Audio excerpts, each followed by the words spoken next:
कि व्यापारियों को अपने बस्ते बांध लेने चाहिए और अपने आप को कमर कस लेनी चाहिए कि क्या करना है क्या नहीं करना जी। आने वाले टाइम में उनके लिए प्रोविजंस बहुत चेंज हो गई हैं। 20% एडिशनल या माइट पे 50% एडिशनल लेनी पड़ जाएगी। क्यों? क्योंकि इसका 3-3 महीने का जो जीएसटी है हमें अपनी जेब से जमा करवाना पड़ेगा। टैक्स पे करने के लिए भी लोन लेना पड़ेगा। मैं डरा नहीं रहा, जो होने वाली ही बात है वो बता रहा हूँ। अगर 50 लाख की सेल है उसका 1% 50,000 रहेगा जी, वो जमा करवाना पड़ेगा जी आपको जी मिनिमम। वो कैसे? अब आप जीएसटी के एडिशनल लायबिलिटीज नए रूल ला दिए, 86B ला दिया, ये लगा दिया, आप करते क्या हो जी वहाँ पे करके? अब हमारी ड्यूटी है, हम सब क्लाइंट्स को अवेयर करवा रहे हैं, पर एकदम से वो पॉसिबल नहीं है। जन हितैषी देख रहे दर्शकों का स्वागत है जन जन की बात जन हितैषी के साथ। दोस्तों, हर तरफ आज पूरे देश ਦੇ ਵਿੱਚ ਕਿਸਾਨੀ ਅੰਦੋਲਨ ਚੱਲ ਰਿਹਾ ਹੈ, ਪਰ ਵਪਾਰੀ ਵੀ ਬੜੀ ਜ਼ੋਰ ਸ਼ੋਰ ਨਾਲ ਕਿਸਾਨਾਂ ਦੇ ਸਪੋਰਟ ਚਾਹੁੰਦੇ ਨਜ਼ਰ ਆ ਰਿਹਾ। ਐਵਰੀਡੇ ਕੁਛ ਨਾ ਕੁਛ ਚੀਜ਼ਾਂ ਸਪੋਰਟ ਲਈ ਜਾ ਰਹੀ ਹੈ, ਸਭ ਕੁਝ ਜਾ ਰਹੀ ਹੈ, ਪਰ ਉਹ ਵਪਾਰੀ ਨੂੰ, ਉਹ ਕਾਰੋਬਾਰੀ ਨੂੰ, ਇੰਡਸਟਰੀਅਲਿਸਟ ਨੂੰ ਮੈਂ ਇੱਕ ਚੀਜ਼ ਦੱਸਣਾ ਚਾਹਾਂਗਾ ਕਿ ਦੂਜਿਆਂ ਦੀ ਸਪੋਰਟ ਤਾਂ ਕਰੋ, ਪਰ ਆਪਣੀ ਮੰਜੀ ਹੇਠ ਵੀ ਸੋਟਾ ਜ਼ਰੂਰ ਫੇਰ ਲਓ। ਕਿਉਂਕਿ ਇਸ ਕੋਵਿਡ ਦੇ ਦੌਰਾਨ जीएसटी ਦੇ ਵਿੱਚ, ਜੀ ਹਾਂ, जीएसटी ਕਾਨੂੰਨ ਦੇ ਵਿੱਚ ਕੁਝ ਇਹੋ ਜਿਹੀ ਨਵੀਂ ਅਮੈਂਡਮੈਂਟਸ ਆ ਗਈਆਂ ਕਿ ਜਿਹੜੀ ਤੁਹਾਡੇ ਤੇ ਅਗਲੇ 5 ਤੋਂ 10 ਦਿਨ 'ਚ ਇੰਪਲੀਮੈਂਟ ਹੋਣਗੀਆਂ, ਔਰ ਉਹ ਇੰਪਲੀਮੈਂਟ ਹੁੰਦੇ ਹੀ ਤੁਹਾਡੇ ਆਪਣੇ ਮੰਜੀ ਹੇਠੋਂ ਪੈਰਾਂ ਹੇਠੋਂ ਜ਼ਮੀਨ ਲੰਘ ਜਾਏਗੀ। ਤੁਸੀਂ ਸੋਚੋਗੇ ਕਿ ਇਹ ਕੀ ਹੋ ਗਿਆ। ਤੁਹਾਨੂੰ ਬਹੁਤ ਜ਼ਿਆਦਾ ਵਰਕਿੰਗ ਕੈਪੀਟਲ ਦੀ ਲੋੜ ਪੈਣ ਵਾਲੀ ਹੈ, ਤੁਹਾਨੂੰ ਬਹੁਤ ਜ਼ਿਆਦਾ ਟੈਕਸ ਕੰਪਲਾਇੰਸਿਸ ਹੋਰ ਜ਼ਿਆਦਾ ਹੋਣ ਲੱਗ ਪਈਆਂ, ਹੁਣ ਪੈਣਗੀਆਂ। ਸੋ ਇਸ ਲਈ ਤੁਹਾਨੂੰ ਇੱਕ ਚੀਜ਼ ਦੱਸਣਾ ਚਾਹਾਂਗੇ, ਇਸ ਚੀਜ਼ ਇਹ ਮੈਂ ਨਹੀਂ ਕਹਿ ਰਿਹਾ, ਇਹ ਟੈਕਸ ਦੀ ਚੀਜ਼ਾਂ ਹੈਗੀਆਂ ਤੇ ਇਹ ਸਾਰੇ ਕੀ ਤੁਹਾਡੇ ਤੇ ਉਸ ਰੂਲਸ ਦਾ ਇੰਪੈਕਟ ਆਏਗਾ। ਇਸ ਲਈ ਅਸੀਂ ਪਹੁੰਚੇ ਹਾਂ ਟੈਕਸ ਐਕਸਪਰਟਸ ਦੇ ਕੋਲ, ਇੱਕ ਨਹੀਂ ਦੋ, ਤਾਂ ਕਿ ਇੱਕ ਦਾ ਵਿਊ ਹੋ ਸਕਦਾ ਗਲਤ ਹੋ ਸਕਦਾ ਤੇ ਦੂਸਰੇ ਦਾ ਓਪੀਨੀਅਨ ਵੀ ਅਸੀਂ ਜਾਣੀਏ। ਤੇ ਆਓ ਗੱਲਬਾਤ ਕਰਦੇ ਹਾਂ ਲੁਧਿਆਣੇ ਸ਼ਹਿਰ ਦੇ ਜਿਹੜੇ ਮੇਨ ਟੈਕਸ ਦੇ ਐਕਸਪਰਟਸ ਹੈਗੇ ਹੈ, मिस्टर नितिन महाजन नाल ते मिस्टर रचित नाल। सर नमस्कार। नमस्कार सर, कैसे हैं जी आप? बहुत बढ़िया सर। आपका कोविड के टाइम में आप बहुत अच्छी काम कर रहे हैं जी, बट आपने बहुत अच्छी बात कही कि व्यापारियों को अपने बस्ते बांध लेने चाहिए और अपने आप को कमर कस लेनी चाहिए कि क्या करना है क्या नहीं करना जी। आने वाले टाइम में उनके लिए प्रोविजंस बहुत चेंज हो गई हैं और उनको बहुत ही संभल के चलना पड़ेगा, नहीं तो सरकार उनका पीछा छोड़ने वाली नहीं है जी। हम इसमें खुल के बात करेंगे, आप इतनी देर नितिन जी का भी व्यू लीजिए इस पर। हाँ जी नितिन जी, ये जो नई टैक्स की कंप्लाइंसेस आई हैं, ये क्या आई हैं? जो ये नए टैक्स की कंप्लाइंसेस आई हैं, ये अभी हमारे को पता चलेंगी। ये जो नए टैक्स की कंप्लाइंस आई हैं 1 जनवरी से इम्प्लीमेंट हो रही है। इसमें आप देखेंगे कि जो हमारा व्यापारी हैं, हमारे क्लाइंट्स हैं, जो भी जीएसटी जमा करवाते थे, पहले तो मंथली साथ जमा करवाते थे। उनको क्या था कि एक हमने जीएसटी का बिल आया, मान लो 1 लाख रुपए का बिल है, उस पर 18% जीएसटी लगा हुआ, 18,000 रुपये। हम जो उसकी 3B भरते थे उस पर 18,000 रुपये का क्लेम ले लेते थे। पर अब क्या हो गया है, जब हमारे को इसका क्वार्टरली इनपुट मिलना शुरू होगा तो क्या होगा कि मैंने जो पहले महीने का है मुझे इनपुट क्लेम कोई नहीं मिल रहा, मुझे दूसरे महीने का इनपुट क्लेम कुछ नहीं मिल रहा, मुझे तीसरे महीने का इनपुट क्लेम कुछ नहीं मिल रहा। मुझे क्या करना पड़ेगा? अपनी जेब से उसका बैंक में जमा करवाना पड़ेगा। इसके लिए क्या होगा, मेरे को जो रूटीन में वर्किंग कैपिटल थी उसके लिए मेरे शॉर्टफॉल आ जाएगी, मुझे और पैसा जमा कराना पड़ेगा। इसके लिए मेरे जो रूटीन का काम करता था वो सफ़र करेगा, मुझे बैंकों के पास जाना पड़ेगा। जैसे कोविड का टाइम आया था, मुझे 20% बैंक से मैंने नई लिमिट सरकार ने हमारे को अलाउ किया था कि 20% एडिशनल हम लोग लोन ले सकते हैं। तो अब जो ये जीएसटी की नई प्रोविजंस आई हैं, इसमें भी हमें 20% एडिशनल या माइट पे 50% एडिशनल लेनी पड़ जाएगी। क्यों? क्योंकि इसका 3-3 महीने का जो जीएसटी है हमें अपनी जेब से जमा करवाना पड़ेगा, जो कि हमारा कोई भी क्लाइंट नहीं जमा करा सकता। क्या बात कर रहे हो नितिन जी, मतलब आप डरा रहे हो कि अब हमें टैक्स पे करने के लिए भी लोन लेना पड़ेगा? मैं डरा नहीं रहा, जो होने वाली बात है वो बता रहा हूँ। ये अच्छा, इसी मुद्दे पे अब जानकारी लेंगे मिस्टर रचित से। सर ये कहीं सर बिल्कुल जो नितिन जी कह रहे हैं बिल्कुल सही कह रहे हैं। मैं आपको इसको थोड़े बिल्कुल खुल के बताता हूँ जी और डिटेल में बताता हूँ जी। ऐसे है कि कुछ व्यापारियों को अपनी रिटर्न मंथली जमा करवानी होती है और कुछ व्यापारियों को अपनी रिटर्न क्वार्टरली जमा करवानी होती है जी। आगे क्या था कि सीमलेस क्रेडिट था, जो आपने आजकल वीडियो भी सुनेगी सीमलेस क्रेडिट के बारे में। सीमलेस क्रेडिट मिलता था कि सीमलेस क्रेडिट का मतलब यह है कि अगर एक बंदे के पास ओरिजिनल टैक्स इनवॉइस है, वैलिड टैक्स इनवॉइस है, तो he is entitled to claim the credit, उसको इनपुट मिल सकता था। पर सरकार ने क्या कर दिया कि कुछ व्यापारी को मंथली में शिफ्ट कर दिया और कुछ को क्वार्टरली में शिफ्ट कर दिया जी। ऐसा क्यों किया? उनको कहा कि छोटे व्यापारियों को ईज ऑफ बिजनेस करने के लिए हम क्यों रिटर्न क्वार्टरली कर देते हैं जी। पर उन्हें छोटे व्यापारी को तो सोच लिया, जो बड़े व्यापारी हैं उनका क्या करेंगे जी। नितिन जी ने बिल्कुल सही बोला, मैं तो कह रहा हूँ 50% की सरकार को एडिशनल लिमिट देनी चाहिए। उसमें होगा क्या जी, इसने 2A फॉर्म नया जनरेट कर दिया वहां पे जी। वो कहते हैं कि इलेक्ट्रॉनिक लेजर 2A में जितना क्रेडिट आ रहा है वो आपको क्रेडिट मिल जाएगा। मेरी आउटपुट टैक्स की लायबिलिटी बनती है 50 लाख रुपया जी। मेरे पास ओरिजिनल वैलिड इनवॉइसेस जो है वो है मेरे पास 45 लाख के जी। मुझे तो सिर्फ 5 लाख जमा करवाना था जी। पर अब समस्या ये आ गई कि 45 लाख में से कुछ बंदे ऐसे थे जो क्वार्टरली रिटर्न फाइल करेंगे जी। उन्होंने अपनी रिटर्न फाइल करनी है जनवरी महीने की, मई में अप्रैल में जाके जी। तो जनवरी में तो क्रेडिट शो करेगा नहीं वहां पे करके जी। तो उसमें से हो सकता है 45 लाख के जो वैलिड क्रेडिट है वो मेरा क्रेडिट 35 लाख रह जाए, 40 लाख रह जाए जी वहां पे करके जी। इसका मतलब क्या हुआ, 50 लाख में से 35 लाख 40 लाख माइनस कर दूंगा तो मुझे 5-10 लाख रुपए जमा करवाना है, जहां ओरिजिनली मुझे वैलिड इनवॉइसेस के हिसाब से 5 लाख रुपए जमा करवाना था जी। अब ये अमाउंट मेरे हिसाब से कम हर बड़े व्यापारी, ये तो हम कह नहीं सकते कि हर बड़ा व्यापारी बड़े बंदे से साथ काम करता है जी। उसको कोई छोटे बंदों से भी काम करता है। 5 करोड़ कोई छोटी मोटी कोविड के दाम में लिमिट तो है नहीं है जी करके जी।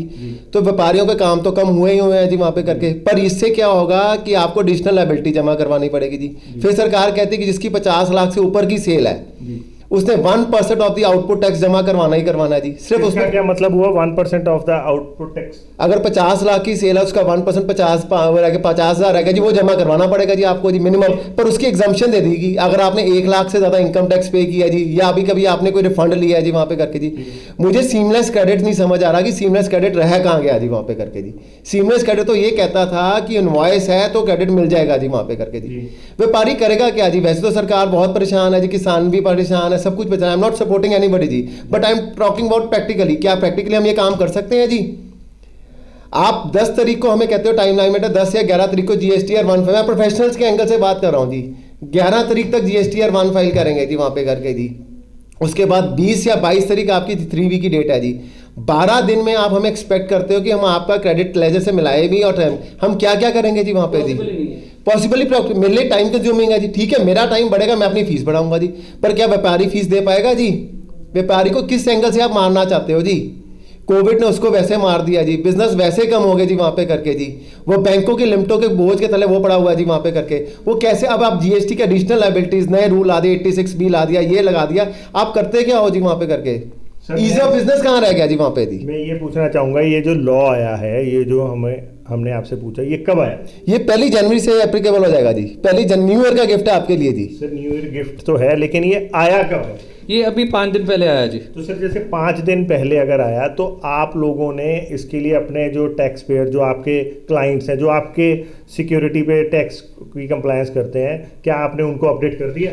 ऐसा है कि जो सबसे पहले ये नया लॉ आया है 31 दिसंबर आ रही है, वो रिटर्न्स क्लोजिंग की डेट है। जो ऑडिट वाले केस थे वो उसकी हम लोग रिटर्न फाइल कर रहे हैं। जो नॉन ऑडिट इनकम टैक्स की रिटर्न थी उसकी लास्ट डेट है। जो GST 9C थी उसकी लास्ट डेट है। पहले तो अगर सरकार को कोई चीज़ लेके आनी, इतनी क्या जल्दी होती है कि सिर्फ अपना हफ्ता 10 दिन पहले लेके आती है। इसको लेके आना है, किसी चीज़ को टाइम दें कि ये 3 महीने बाद शुरू होना है, ये 6 महीने के बाद शुरू होना है। अभी हमारी लास्ट डेट है 2।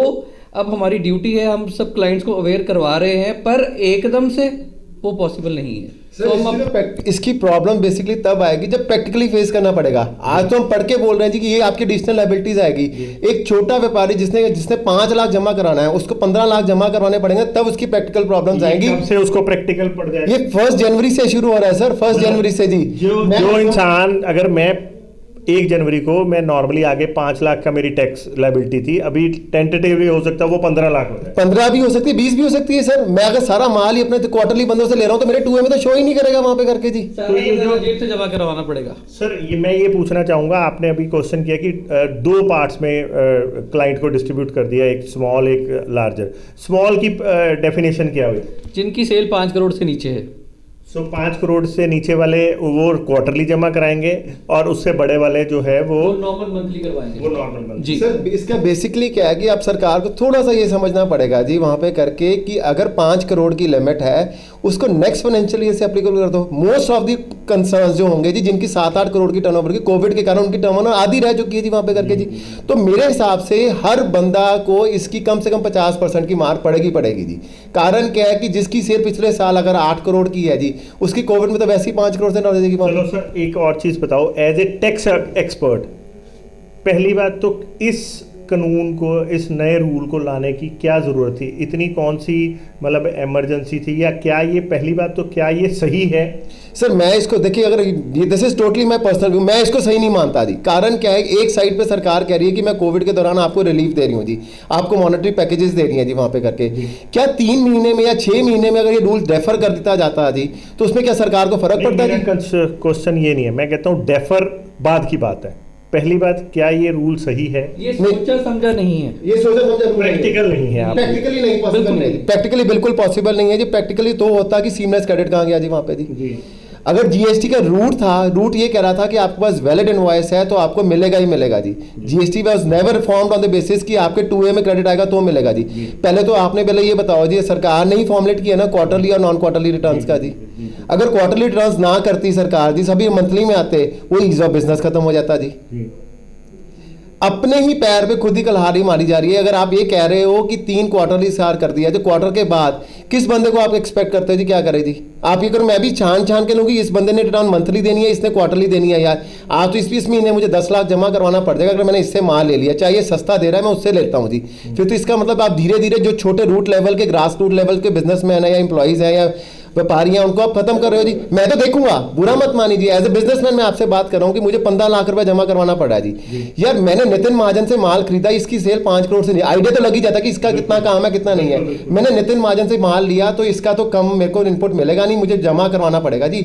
मैं आपसे माल लेता हूँ जी, आपकी सेल 5 से ज्यादा है, थोड़ा सा ज्यादा भी लगे, लेकिन हाँ मैं कह रहा हूँ मेरे को नितिन जी से कॉस्टिंग सस्ती मिल रही है जी। खत्म होता जाएगा, बिल्कुल छोटा व्यापारी खत्म होगा। सो आप ये कह रहे हो महाजन जी कि कहीं ना कहीं सरकार ने इनडायरेक्ट वे से इस बिजनेस को, इस छोटे व्यापारी को खत्म करने के लिए ये रूल बनाया। उसी को हिट करेगा ये, बड़े व्यापारी को नहीं, छोटे व्यापारी को हिट करेगा ज्यादा।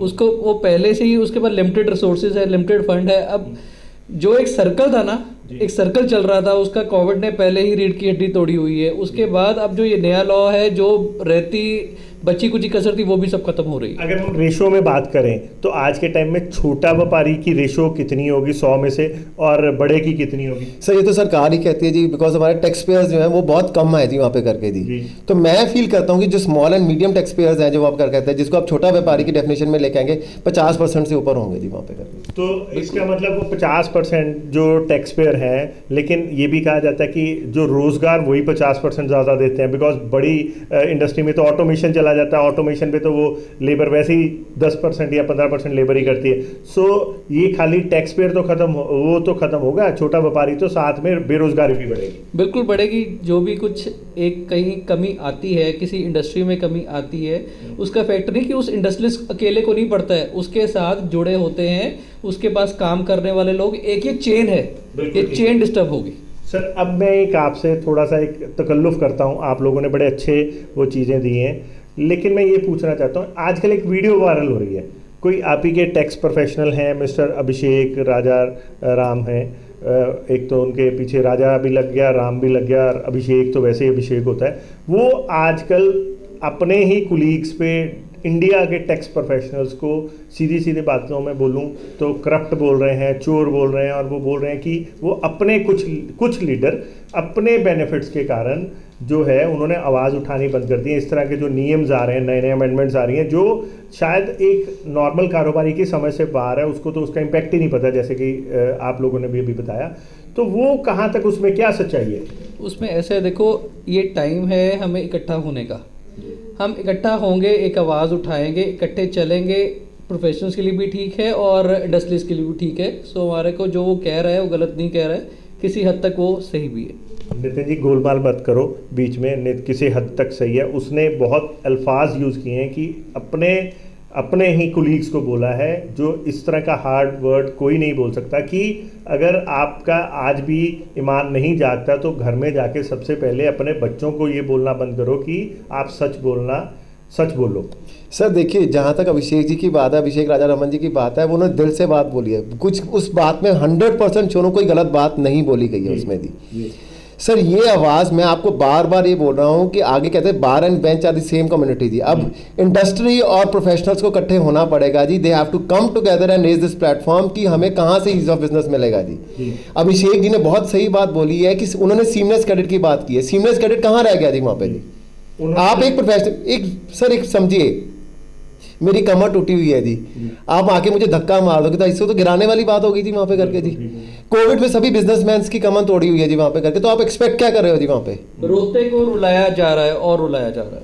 बिल्कुल अभिषेक जी ने बिल्कुल सही बात बोली है, मैं उसके कोई उन्होंने दिल से रादर बोली है ये बात जी। कौन सा प्रोफेशनल चाहेगा कि मैं काम छोड़ूं? उन्होंने लिखा है RIP GST ji. I am specifically saying that he has used the word RIP GST। कौन सा प्रोफेशनल काम का कहेगा कि जहां से मुझे पैसे मिल रहे हैं, जहां से मेरा घर चल रहा है, जहां से मैं कमाई कर रहा हूं, मैं उसको छोड़ूं? वो बंदा तभी छोड़ता है जब वो दिल से दुखी हो।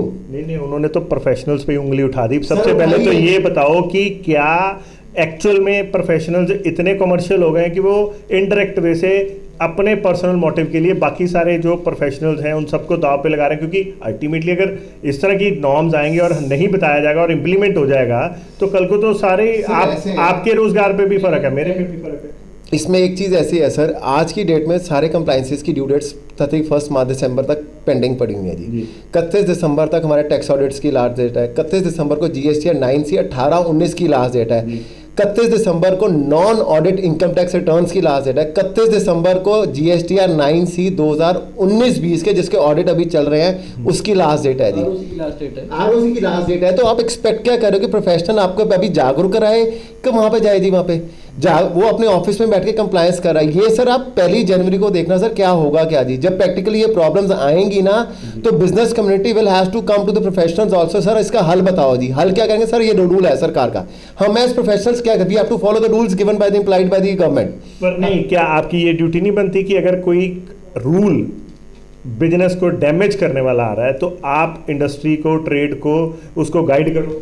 बिल्कुल करेंगे, हम लोग अपने क्लाइंट्स को भी करेंगे और जो मुहूर्त निकलवा के करोगे? मुहूर्त नहीं निकाल के इसको बिल्कुल जल्दी से जल्दी किया जाएगा। अब हम एज ए प्रोफेशनल, हमारी भी प्रोफेशनल बॉडीज है संदीप जी, प्रोफेसर रचित जी मेरे साथ बैठे हुए हैं जो NARC को रिप्रेजेंट करते हैं, तो हम लोग इसको जहाँ तक लेके जा सकते हैं। हम लोग अपने क्लाइंट्स के पहरेदार हैं जी। उनका जो फेवर हमने सबसे पहले देखनी है, क्यों? क्योंकि हम लोग उनके लिए काम कर रहे हैं, तो जो भी बेस्ट हो सकता है हम उनको हर तरह के जहाँ पे उनका बेनिफिट है वही करेंगे। जब वो सरकार की तरफ से गलत रूल्स आ रहे हैं उसके अगेंस्ट आवाज़ उठाएंगे। सर मैं ये कह रहा हूँ जो ये अपने राजा राम जी ने एक टैक्स की, एक रूल की बात नहीं करी, कम से कम उन्होंने अपने उस वीडियो में 4 से 5 ऐसे गिनाए और जो आज से नहीं आ रहे।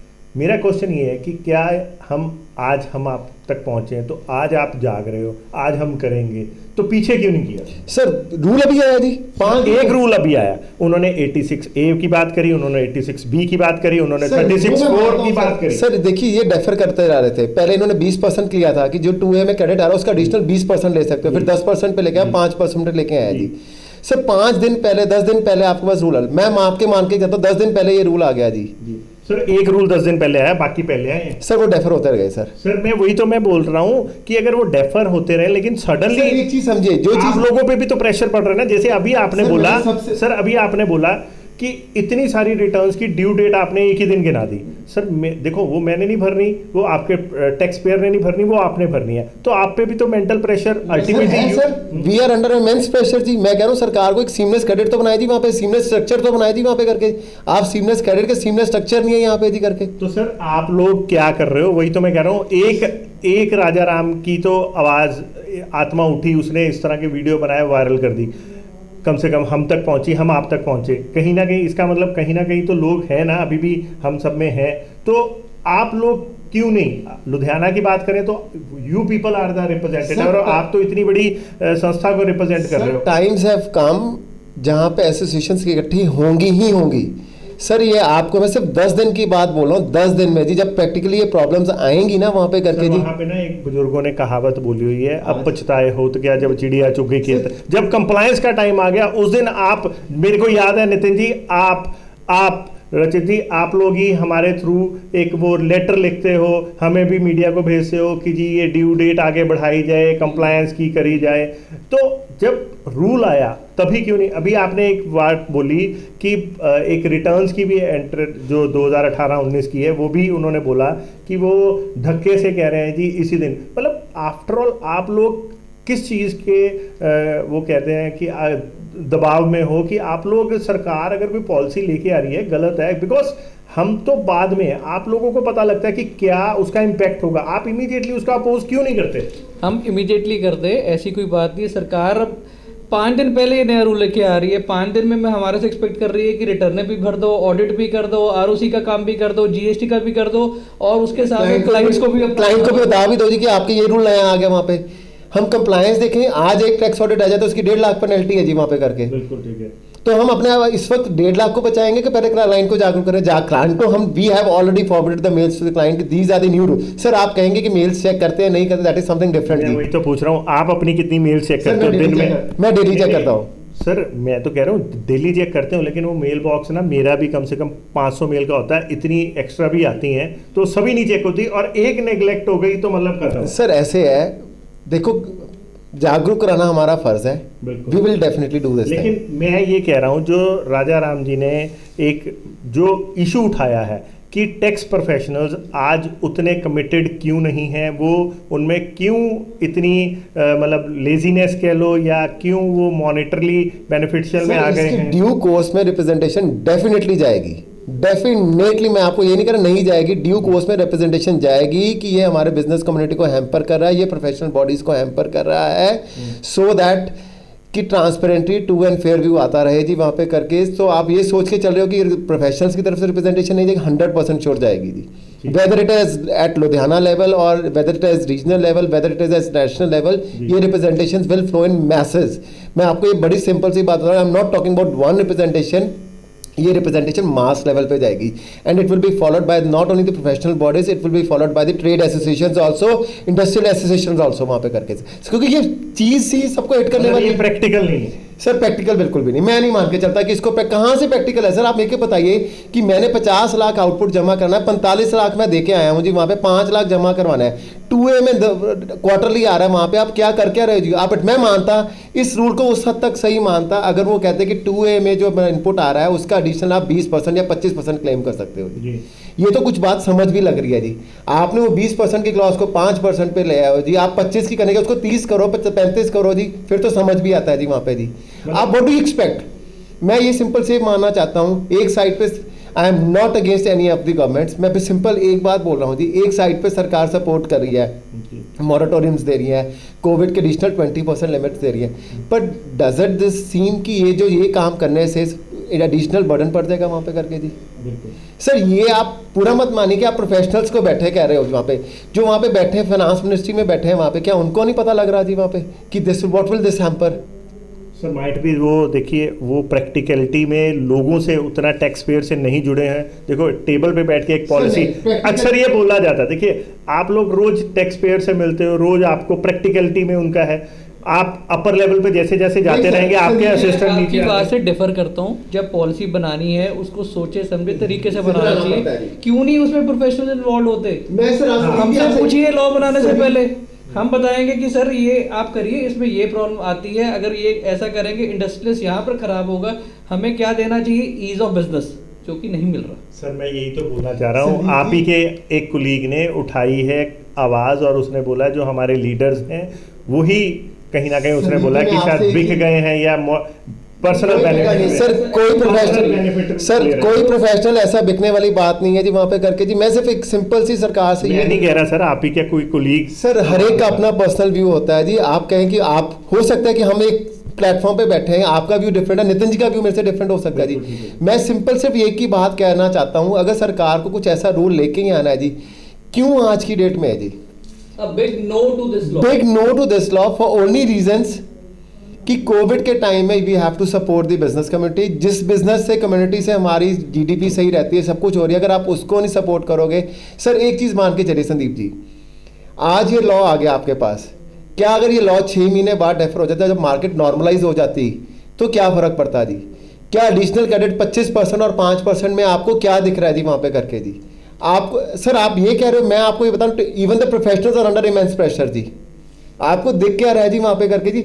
वी डेली सी समटाइम्स की मतलब वी हार्टनिंग टू सी कि 40 साल के प्रोफेशनल की डेथ होगी for reasons he was under immense pressure किस चीज़ का, कंप्लायंसेस का जी वहाँ पे जी। आज 31 दिसंबर को 9C का टैक्स ऑडिट्स का रिटर्न्स का प्रेशर है, एक फेज वर्क में लेके आया जी। आज आप 31 दिसंबर को कर दीजिए टैक्स ऑडिट्स का जी, 15 जनवरी कर दिया जी रिटर्न्स का जी, 31 जनवरी कर दिया GSTR का जी। कुछ ऐसा सिस्टम बनाया जाए, जो मैं डेट्स बोल रहा हूँ वो that is just an example sex के लिए बोल रहा हूँ जी। एक फ्रेमवर्क को तैयार किया जाए, सरकार उसको तैयार करे, उसको रूल को लेके आए। और मैं ये मानना चाहता हूँ कोई भी चीज़ आप कर रहे हो, एक बारी प्रोफेशनल्स को और बिजनेस कम्युनिटी के कुछ रिप्रेजेंटेटिव उस चीज़ में होने चाहिए, एटलीस्ट आप उनसे तो पूछो। और मैं ये नहीं कह रहा हूँ कि आप पूछो कि मैं अंबानी इसको इनरोल कर रहा हूँ, मैं वो कर रहा हूँ। मैं कह रहा हूँ आप एक रूट लेवल बंदे को भी लेना चाहिए आपको जी वहाँ पे। आज सरकार ने बहुत अच्छी स्कीम उठाई है झटपट फॉर प्रोसेसिंग, जिसमें 3 दिनों के अंदर अंदर रिफंड आ रहे हैं जी। मैं सरकार की बहुत सराहना करता हूँ उस चीज़ को लेकर जी। बट क्या GST को लेकर आपको प्रैक्टिकल नहीं दिख रहा है जी वहाँ पे कितनी ईज ऑफ कंप्लायंस खत्म हो रही है वहाँ पे करके जी। वर्किंग कैपिटल रिक्वायरमेंट्स में गारंटी करता हूं सर, हर बिजनेसमैन की 15 से 20% मिनिमम बढ़ेंगी, मिनिमम। और 20% के क्या होगा क्या इंटरेस्ट बढ़ेगा, उसकी कॉस्ट बढ़ेगी, और क्या होगा? आप कह रहे हो फिर आप कॉस्ट बढ़ेगी तो आप कह रहे हो कि इंडेक्सेशन से आप कह रहे हो कि कॉस्ट इन्फ्लेशन इंडेक्स बढ़ेगा जी। कहाँ से आपकी time has come where this government has to see कि कहाँ बिजनेसमैन कंफर्टेबल है जी। मैं ये नहीं, I am not against tax evasion, I am not against anything ji. जो ये काम को लॉ को ब्रेक कर रहे हैं आप उसको रोको, पर इस तरीके से मत रोको कि जो हर बंदा है सर, मतलब सभी को चोर मत समझो। सभी को चोर मत समझो जी। थैंक यू सर, बिल्कुल चोर मत समझो। मैं सरकार से बेहद मेरी रिक्वेस्ट है, प्लीज प्लीज ये रूल को दोबारा कंसिडर किया जाए, so that we have to save the professionals, we have to save the business committee, we have to save the grass root level, we have to save the backbone of the Indian nation, so that GDP बढ़ती रहे और हमारा देश तरक्की करता रहे जी। और please मेरी रिक्वेस्ट है इसको दोबारा कंसिडर किया जाए, या इसको डेफर किया जाए, या इसमें मॉडिफिकेशंस लाई जाए। जैसे मैंने कहा कि 2A का एडिशनल क्रेडिट 25% दे दो, आप 20% दे दो। प्लीज़ मेरी हम्बल रिक्वेस्ट संदीप जी ये रहेगी सरकार। Thank you sir, thank you Nitin ji, thank you. तो दोस्तों ये थे दो टैक्स प्रोफेशनल्स जिन्होंने बड़े खुल के बात करी। इन्होंने यहाँ तक भी माना कि जो किसी इनके कुलीग ने एक इल्ज़ाम लगाए, कहीं ना कहीं वो शायद कुछ लोगों में इस तरह की भावना आ गई हो, लेकिन इन्होंने बड़ी क्लियर बात बताई कि इंडस्ट्रियलिस्टों को, कारोबारी को भी अब इन फ्यूचर टैक्स के लिए जो टैक्स की नई नई रूलिंग्स आ रही हैं उसके लिए तैयार रहना चाहिए, उसको पढ़ना चाहिए, खाली अपने प्रोफेशनल्स पे डिपेंड नहीं रहना चाहिए। बिकॉज अगर इनकी जिम्मेवारी है तो टैक्स का बोझ तो उन पे पड़ना है, सो उनको भी कॉम्प्लेक्सेस तो उन पे भी आनी है, पेमेंट उनको चाहिए, वर्किंग कैपिटल उनकी बढ़नी है, सो उनको भी अवेयरनेस रहनी चाहिए, अपने आप खुद सेल्फ रिस्पॉन्सिबिलिटी समझते हो। ऐसे ही जनता से जुड़े और भी मुद्दों को आपको जानू करवाते रहेंगे। देखते रहे, बने रहे जनहितैषी। धन्यवाद।